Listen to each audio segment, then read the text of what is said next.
So back a little bit to Brazil and COVID, because there's a lot of people who first of all didn't believe it was happening.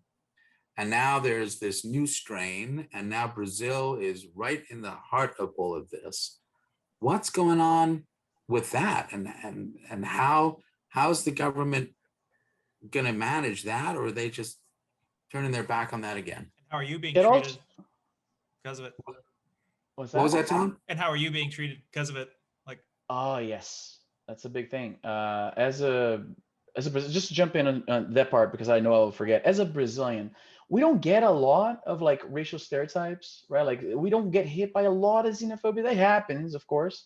I've been called like an effing foreigner once or twice, but there's nothing specific to Brazilians. Like if you want to be racially prejudiced against like the Chinese, there's a lot of slurs specific to them and a lot of specific cultural things that you would say to offend them, right? Same with Mexicans, same with most everyone.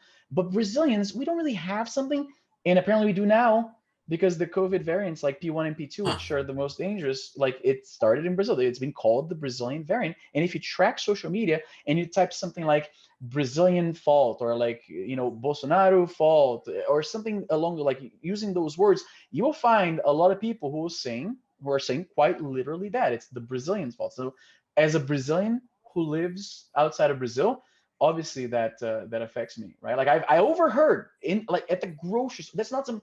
I've lived here for 17 years. Hearing people in the street talking about Brazil, talking about the Brazilian president, was not something that has ever happened. People would mention Brazil if they're talking about a trip they want to take to Rio to go to the beach, or if they're a soccer fan, they're talking about the game last night. That's it. So to hear at the grocery store that like, oh, the Brazilian COVID is coming, like it's happening in BC, like the neighboring province, right? Like there's a bunch of cases there.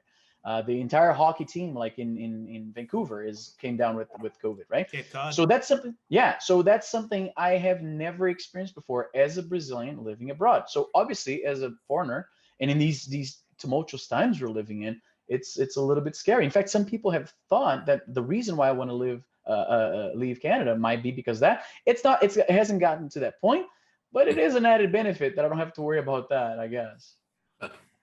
Wow. I'm sorry, to the beginning of your question, right? Like what caused this, right? The president is a denialist.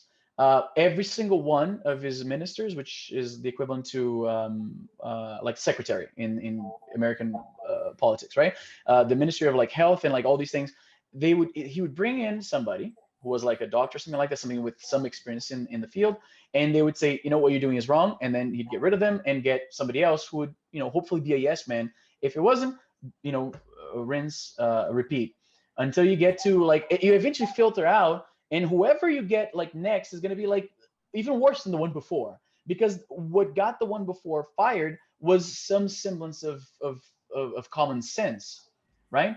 So it's a situation that by design has to get worse before it gets better. It has to get so bad that eventually they're going to impeach him or something like that. In fact, there is talk of articles of impeachment right now. And impeachment in Brazil is like a common thing. Like many Brazilian presidents have been, well, maybe not that many, but it seems like it's a more common thing than it is in the States for a president to be impeached, right? So yeah, like in recent memory, like I'm 36, I don't remember an American president who didn't finish his term because he was impeached, right? That has happened in Brazil twice. Wow. Just in my lifetime, twice in my lifetime, and now it's seriously being decided for that to happen a third time, right? It's actually never happened in the United States. The There you go. only president who was threatened to be impeached resigned before, and that was Nixon. But Right, the other, Nixon. Clinton was impeached and Trump impeached a couple of times, but they finished their terms. So that's never happened. Brazil is wild. We've had a president who committed suicide. We've had Getúlio Vargas. We had a president who was ousted by a military junta, right? Like João Goulart in '64. So we had a president who was widely believed to conduct witchcraft to get rid of political rivals, and mysteriously, a lot of them did die under some circumstances that weren't quite, typical. So that field, by the way, the warlock president that I just talked about, his father, when he was a senator, killed a guy in the Senate with a gun, and there's there's an audio recording of the thing happening, and he wasn't even arrested. In fact, the Senate like went back to work like the following day. So Brazil is like, I tell these stories to my Canadian friends, and they're like, "You're exaggerating a little bit, right? Like for comedic effect." I'm like, "No, all of these happened." So Brazil is like, it was already a difficult place to understand, and more so now. You know, Izzy, there's so much to talk about. And what's great is we have an audience that I think is receptive and listening to this. But I'm just wondering, as we sort of approach this entire event that we've been talking about, as we sort of wrap up what we've been talking about, we started off by talking about a small change. We started off by talking about the small change with the big effect, that there you were just in Brazil, started blogging, and the next thing that happens over time is you're now, you know, have this huge platform. So given what we've been speaking about with the racism, the white supremacists, the corrupt politicians, COVID, people starting to blame each other, small changes can have big effects. You know, what small change can you recommend to our listeners so that they can manage some of this, other than listening to your incredible blog, which we have to get to and make sure people know how to get to your YouTube section. But Oh yeah, what's thank you small for that, for change? sure. One thing that has I noticed that improved my relationships in general, both like in real life and on the internet as a content creator, is that I always like my first instinct. I try to ignore that, and I'll explain what I mean. Hmm. Whenever I hear some news, my first instinct is to be like, "Oh, they did it again," or like, "Oh, they're attacking the guy." Like my first instinct is to get really defensive and angry and look for somebody to refute. I want to argue. I want to say like, "No, you're wrong and you're stupid." Now I try like, okay, let's first of all, don't react right away. Let's actually read the news. Let's try to process what are they Love it. actually saying. Like, let's actually, doesn't mean you're like buying what they're selling. Just like, are you sure that what you're hearing from that side is accurate? Let's like actually look at that, talk to somebody, ask what they actually think. And whether we're talking about like social issues or economics or politics or COVID or whatever, right now it's everything is so like the term like we live in the age of fake news, right? And it's not so much that the news are fake. What that means is that people interpret things that could be completely different from reality, right? Yeah. But they truly believe that that's what it is. Yes. And so it becomes really hard to separate like what's true, what's a good take on what's going on, and what's propaganda, right? What's fake news. And I find that the best way to cut through that is like, okay, first of all, don't react, don't immediately share, don't go like they did it again, or like, you know, don't do that.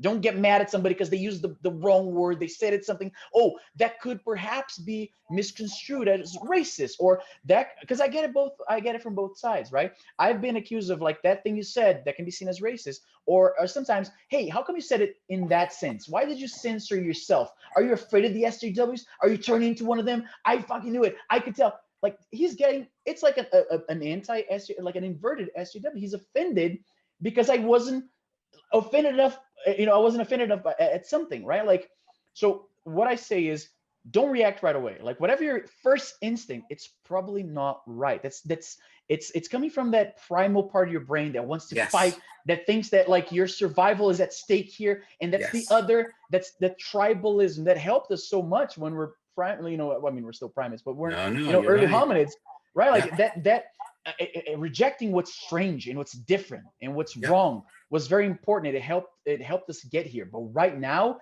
it's going to destroy us. Right? It's Yeah. like fossil fuel. It's like fossil fuels, right? Like it helped us get here, but now we don't really need that anymore. Like we can stop doing. Like let's think of a different way to solve that problem. So that's the small change. Whatever you That's great. hear, don't react right away. Like, hey, what did you actually mean? Like perhaps he's just mistaken. He hasn't had the access to the information you had to understand why maybe he shouldn't say that. Like Yeah. that's one thing. And the problem is that even in the process of trying to do that, because like when I do that, I'm leading by example. And because I make videos arguing in that way, people who follow me, they're gonna think, that's a good way to interpret the world, right? But I get pushback too, like, oh, you're doing the two sides thing too much. Like, you're not, like, no, man, but you gotta at least listen. Like, you can reject it after you listen. Like, try to see, like, don't just read the headline. Don't just like read the screenshot and like immediately jump to a conclusion. Don't just read that isolated tweet from the person that everybody's trying to cancel. Let's try to understand it first. And try to find the full cut of the video. Yeah. The They way, know we're looking at you. so Izzy, I could not agree more. The way I say it is much more important to be reflective than reflexive. Oh, absolutely. That's it. Be reflective instead of reflexive. And it is much more rewarding to wonder than to worry. And what you're talking about, that primal part of the brain, people who tune in the Dr. Joe show know it. It's called the limbic system. It's this primitive, ancient part of our brain responsible for irrational thought, impulsivity, memory, pleasure. It is the fight, flight place. That's right.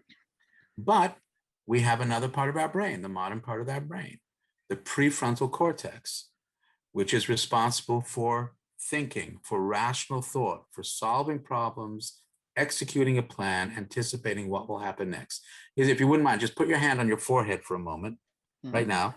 Right behind there is your prefrontal cortex. How many times have you done something impulsively, limbically, and slapped your forehead as if trying to jumpstart your prefrontal cortex? Like, what was I thinking? So that's interesting. That's interesting how that works. So that's right. So absolutely, couldn't agree more. Folks, if you're listening, the small change, just, you're gonna feel that anger, but keep it frontal, don't go limbic. Think it through. The other part about the I am. Like that. Everybody's got an I am. Remember, the I am is the idea that we're all doing the best we can. We have the potential to change in the very next second to another best we can. This is who I am, my current maximal potential. This is who I am. I matter. This is me. My I am. This is me. Influenced by 4 domains: your home, the social domain, the biological domain of your brain and body, and the I see. How do I see myself? How do I think other people see me? Everyone's got it. Everyone's interested in what you think or feel about them, which means you control no one, but you influence everyone. You get to choose the kind of influence you want to be. You control no one, you influence everyone. Izzy, what kind of influence do you want to be? That's it. I think I want to make sure that if somebody listens to what I say and somebody follows my work and see how I break down situations and my lens through which I view the world, I want them to go, yeah, I shouldn't be so angry. I should like let's try to see the full picture before if I heard this person did something bad, let's try to look into it before we immediately brand them as this or that, right? Because that just separates us, right? That leads to like canceling, like the job lynch mob, a term that I'm sure Thomas is familiar with, right? Like that leads to barbaric behavior. Like we need to ruin this person right now. They said the wrong thing. I want their livelihood to be taken away. Like that's absurd. Yeah. I think it's so powerful. How do people find you? How do they listen to you? Tell me, where do we go? Okay, so if you just look up my name, Izzy Nobre, Izzzynobre. Yeah, that's the British. Absolutely. Yeah, I got that. Yeah. exactly. Izzy. Yeah, up here we say Z. Yeah, so Izzy, Izzy Nobre, Nobre. You'll find me. My profiles are the verified ones. So I know there's a bunch of copycats, but if you see the verified check mark on either Twitter or Instagram or YouTube, you'll find my stuff there. I'm all over the place. I'm sharing, my day-to-day living, my behind the scenes. I do a lot of that on my social media. I talk a lot about, for the English side of things, I talk a lot about video games, portability, cell phones, video game consoles, and tech news. That's fantastic. I'm so honored that you've come with us today on this journey and brought us along and just shared this wonderful experience. I mean, I have one question. Yes, please. Thomas, what made you want to reach out to me to be on the show? I think to use another phrase that we're both familiar with, I want to make people a calm. Sorry, that one I'm not familiar with. What did you say? It's like when you're a rage, you're a calm. Oh, a calm. Oh, okay, I get it now. A calm. Okay, gotcha. Okay. Because I've been going down the rabbit hole of like I don't know if you listen to the Dollop or not recently, but I subscribe to the podcast. Yes. yeah, so that's been my new dick show, just binging it and learning about world history and basically why people are as pissed off as they are today. That's eye-opening. Yeah, and I also read the Jakarta Method. I don't know if you've That read one I haven't read. No, I haven't. Yeah, and it talks about Brazil and how Really? that 64 coup was kind of our bad. Yeah, no kidding. I'm guessing from my tweets you got that impression that. Yeah, and I knew Right on. that this was important to you, and we've been Dr. Joe's he's a medicine man of sorts, so COVID is always important to update people Right on. on. And so many dynamic factors. That's cool. I was curious about that. You are by far one of the best guests, if not the best guest we've had. Yeah. Thank you so much. You're very flattering. Absolutely. That's very flattering. And it is about anger. This is one of my latest books, Outsmarting Anger. If you send me your address, I'd be delighted to send you a copy. through Amazon. Absolutely. I'm all about that. Okay, yeah. This is based on that idea. When is the last time you got angry at someone treating you with respect? This actually is the second printing of it, because the first printing got sold out. It's an award-winning book, but I would love to send it to you and see what you think. Yes, absolutely. Great. All right. Izzy, thanks so much.